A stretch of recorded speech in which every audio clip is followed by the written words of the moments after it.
ವಾಟ್ಸಪ್ನಲ್ಲಿ death note ಕಳುಹಿಸಿ police head constable ಠಾಣೆಯಲ್ಲೇ ನೇಣು ಬಿಗಿದುಕೊಂಡು ಆತ್ಮಹತ್ಯೆ ಮಾಡಿಕೊಂಡಿರುವ ಘಟನೆ ಶಿವಮೊಗ್ಗದಲ್ಲಿ ನಡೆದಿದೆ.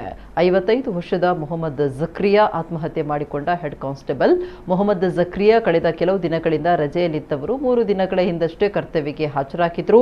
ಬುಧವಾರ ರಾತ್ರಿ ಶಿವಮೊಗ್ಗ ಬಸ್ ನಿಲ್ದಾಣದ ಬಳಿ ಡ್ಯೂಟಿ ನಿರ್ವಹಿಸಿ ನಂತರ ಠಾಣೆಗೆ ವಾಪಸ್ ಆಗಿದ್ರು ಎನ್ನಲಾಗಿದೆ. ರಾತ್ರಿ ವೇಳೆ ಪಶ್ಚಿಮ ಸಂಚಾರ ಠಾಣೆಯ ಹಿಂಬದಿ ಸೆಲ್ಗಳಿರುವ ಪ್ರದೇಶದಲ್ಲಿ ಆತ್ಮಹತ್ಯೆ ಮಾಡಿಕೊಂಡಿದ್ದಾರೆ ಅಂತ ತಿಳಿದು ಬಂದಿದೆ. ಡೆತ್ ನೋಟ್ನಲ್ಲಿ ಠಾಣೆಯ ಸಿಬ್ಬಂದಿಯೊಬ್ಬರು ಕಿರುಕುಳ ನೀಡಿರುವ ಬಗ್ಗೆ ಬರೆದಿದ್ದಾರಂತ ಹೇಳಲಾಗಿದ್ದು, ಆತ್ಮಹತ್ಯೆಗೆ ನಿಖರ ಕಾರಣ ತಿಳಿದು ಬಂದಿಲ್ಲ.